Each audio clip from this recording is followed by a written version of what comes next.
How many of these do you need? Really, how much Bitcoin do you need? If we're going into the next bull run, if you're bullish on Bitcoin, how much will set you up? Well, there are a lot of ways of looking at it, and it's going to depend on your own situation. But at this point, we know a few things. We know that Bitcoin has been up about 100% from the bottom. Right? There's a lot of volatility, typically, but it's been really quiet. So some people are wondering, is there going to be a next bull run? Are we ever going to move from $29,200? Or is that kind of a game where you can invest and then make thousands, where your portfolio goes up 30% in a day or two? Is that still a game that we're playing a year from now, 2 years from now? Or are we just kind of done? Is the recession going to happen and Bitcoin's going to go away? No. There might be a recession, but Bitcoin won't go away. You're going to want some Bitcoin because otherwise you will feel FOMO. You will probably buy in at the wrong time and you will lose out. You'll buy towards the top. You'll go heavier and heavier and heavier until we hit the top, and then we'll fall down and you'll be out of the profit pretty fast. There are a couple different things that we can look at as to how much Bitcoin you really want. And really, it's going to depend on your own portfolio, right? Everyone's in a different place. Not everyone has the same amount of money. Not everyone has the same amount of goals or the same goals specifically. Right now, we have been moving sideways, like I said, but we're not going to be there forever. And this is something that you want to look at while Bitcoin's a little bit cheaper, right? We're still over 50% away from the all-time high. We would have to go up over 100% to get to the all-time high. And while some people think that you should hold no Bitcoin, we actually had a scientific paper that was published back 5 years ago. The article was from 5 years ago, so 2017, 2018 is probably when the paper was published, then it got picked up a little bit later, from Yale economist Ali Tysvinsky.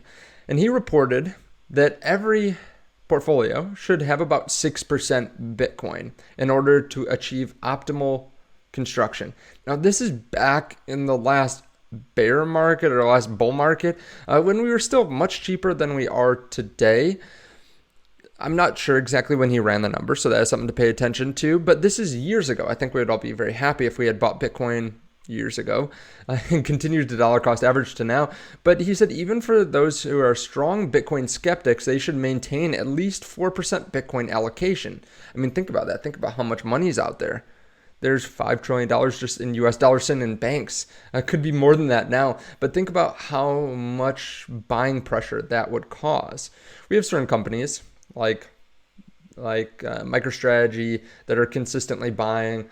The company that runs USDT, Tether, they're consistently buying. But imagine if all people that had retirement accounts, pensions, everyone that is depositing into a 401k is putting 6% into Bitcoin. That would send up the price very quickly. And even the people that don't like Bitcoin would still go 4% Bitcoin in this person's example. That would cause so much buying pressure. So I think you have to at least have some percentage, right? Maybe it's 1%, maybe it's 2%. I've seen people say before that even if you don't like Bitcoin, just put 1% in it, because if that does do a 5x, well, that's going to make your portfolio largely outperform. Now, some people are saying that Bitcoin's going to soar to $180,000 during the next bull run. This is actually Fundstrat that said this recently, especially because of the Bitcoin ETF that may be approved from BlackRock or others. And that is another reason that we could move up pretty quickly, right? That could give us Bitcoin in 401ks. It could give us access to Bitcoin in Roth IRAs and pensions, all that kind of stuff. Large money managers can easily buy Bitcoin without having to self-custody it. And they have something that directly tracks their performance of Bitcoin. So that could cause the price to go up pretty quickly. Larry Fink recently said that he thinks that crypto, and specifically Bitcoin, is going to transcend any one currency. So he thinks that it's also going to transcend in valuation. He specifically said that. So that means it's going to be bigger than the US dollar, which means it's going to be worth tens and tens of trillions of dollars. This is coming from the largest money manager in the world, the CEO, who has flipped bullish Now, part of that might just be sound bites, pushing for his new ETF, trying to get everyone to come in, flood in, and they probably have a nice piggy bank of Bitcoin that they've been buying and maybe other crypto assets that they've been buying over the last year or two. But still, that is bullish. That still leads to us moving up in price. And some of their analysts are really bullish on crypto too. About a year and a half ago, they put together a portfolio talk about asset allocation with crypto.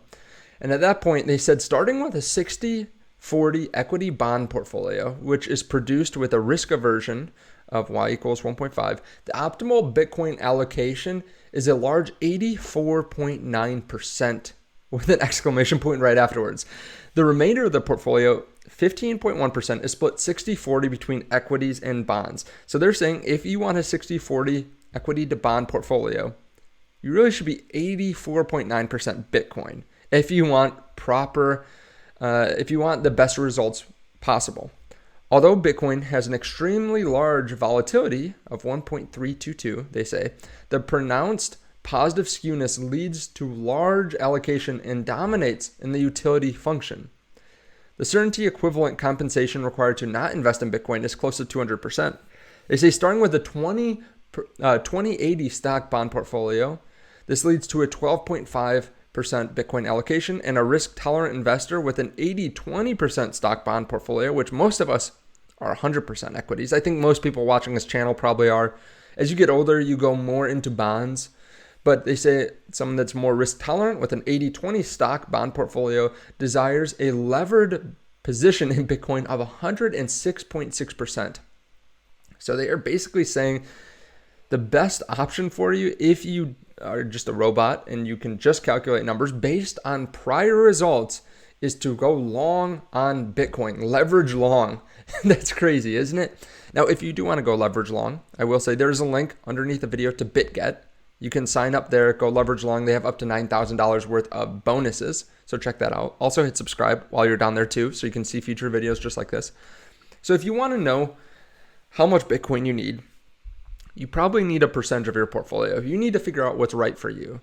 Now, a lot of that isn't going to be broken down by the perfect percentage based on prior results because Bitcoin's not going to perform the same in the future. And a lot of us can't handle a portfolio that's 85% Bitcoin. And we're talking about not just the crypto portfolio is 85% Bitcoin. We're talking about your overall investment portfolio. A lot of us can't handle that. A lot of people on YouTube even are split between stocks, real estate, and crypto.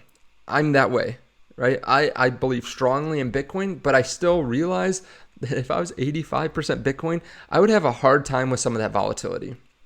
And I am trying to build up wealth over the long term. It's definitely a marathon, not a sprint. So I am in crypto. I'm about 85% Bitcoin in my crypto portfolio. And then I have a little bit of Ethereum, maybe 5 or 10%. And then the rest of my smaller cryptos, maybe another 5%. So I am largely in Bitcoin, but I do have some diversification and I do have money because I realize that I do need money mentally to be able to buy up the dip. But I think having a large asset allocation towards Bitcoin makes sense, especially if you think Bitcoin provides value and you think it's going to go up in the next bull run. I would probably start with 1% just to get your feet wet. Make sure that you know how to buy, you know how to sell, you know what kind of fees come with that, you know how to self-storage, you know how to self-custody. And if you want to get into trading, maybe you do a small percentage of that, but you start with 1%, maybe, depending on, again, how big your portfolio is. Make sure you have that down. You have the fundamentals. You understand how Bitcoin works. You understand how you transact with it, how you send it from one address to another. You have the basics down because you don't want to make a large error on a large scale. You can make a large error on a small scale. So make sure you have all that down. Then maybe you look at 3 or 5% and then maybe 10%. But it's going to be up to your discretion or up to you how much you want to invest. But I do think having 5 to 10% in Bitcoin probably makes a good amount of sense. Now from there, it's up to you, right? You can go much heavier than that. Apparently, BlackRock says 85% Bitcoin. But let me know in the comments what you think the optimal asset allocation is for Bitcoin. Let me know down below. I do think it's going to be important to have some Bitcoin over the following years. And I'm not asking you to tell me exactly what you have. I'm asking you what you think the normal, let's say 30-year-old investor should have. Thank you so much for watching. I appreciate it. Check out the links underneath the video to BitGet. If you want a cold storage device, there's a link to Trezor. If you want to know what I'm buying and selling, there's a link to Patreon. And if you don't mind, hit subscribe, turn on that bell notification so you can see future videos just like this one. And I'll see you in the next video.